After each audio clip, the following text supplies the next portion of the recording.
2 சீட்டு வச்சிருக்கிறவங்களாம் இன்னைக்கு தமிழ்நாட்டுல முதலமைச்சர் ஆகலான்னு கனவு காணும் போது வேற கூட்டு போங்கடா கோவத்துல போட்டுற போறேன். 2 சீட்டு வச்சிருக்கவங்களாம் வந்து முதல்வராக ஆசைப்படும் போது நம்ம ஐயாவை ஏன் முதல்வராக கூடாது அப்படின்னு சொல்லி பாமகவோட சேர்ந்த எம்எல்ஏ கணேஷ்குமார் வந்து பேசியிருக்கிறாரு.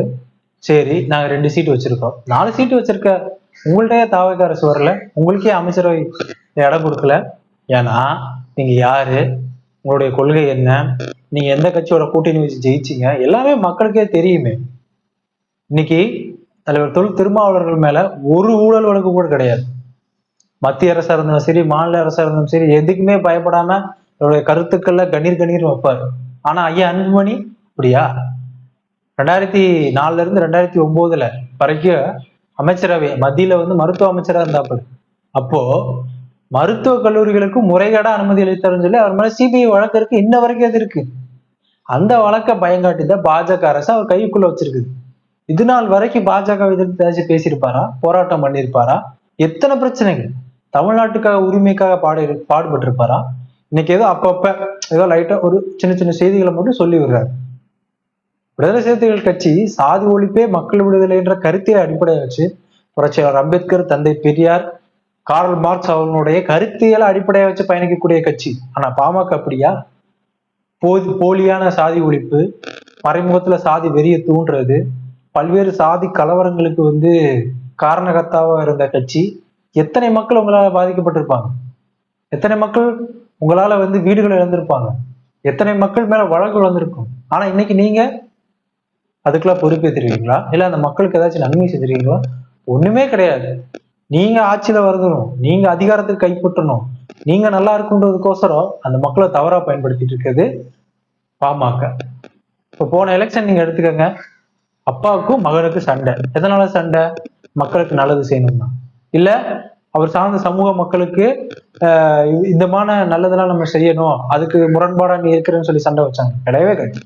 அதிகார வெறி, நீ பெரியாளா நான் பெரியாளா அப்படின்னு சொல்லித்தான் கட்சியை 2ஆ பிரிஞ்சிச்சு. 2ஆ பிரிஞ்சு அப்பா ஒரு அணியிலையுமே மகன் ஒரு அணியிலையுமே வந்து போட்டியிட்டு அப்பா வந்து தோத்துட்டாரு, மகன் ஒரு 4 சீட்டு ஜெயிச்சிட்டாரு.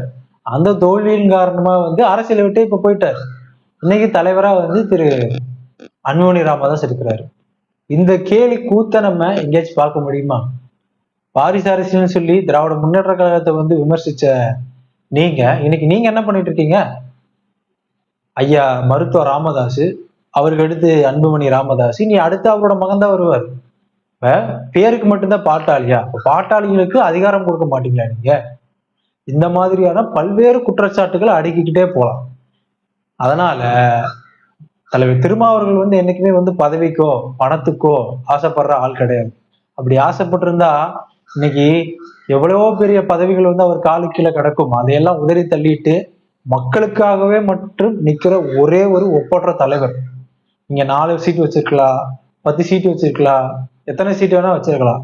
ஆடுகள் வந்து 1000 இருக்கலாம், சிறுத்தை ஒன்றுதான் அப்படின்றத நீங்க வந்து புரிஞ்சுக்கணும். முதல்ல உங்க கட்சியை வந்து நல்லா வந்து சீர்படுத்துங்க, அதுக்கப்புறம் அடுத்தவங்களை நம்ம விமர்சனம் பண்ணலாம். விடுதலை சிறுத்தைகளை பொறுத்த வரைக்கும் எங்களுக்கு தோழமையாக நண்பர்களாக இருக்குன்னு எந்த தகுதியுமே கிடையாது. அம்பேத்கரியம் மக்களுக்கு நல்லது நீங்க செய்யணும்னு நினைச்சாவே நீங்க எங்களுடைய தோழர்கள் தான். ஆனா எங்களுக்கு எதிரிகளாக இருக்கின்ற ஒரு தகுதி இருக்கிறது. எங்களுடைய எதிரிகள் என்று நாங்கள் முடிவு செய்திருப்பவர்கள் பிஜேபி, RSS கும்பல் தான், இந்துத்துவ கொள்கைகளை தூக்கி பிடிக்கிறவர்கள். ஆக எங்களுக்கு எதிரிகளாக இருக்கின்ற தகுதி உங்களுக்கு கிடையாது.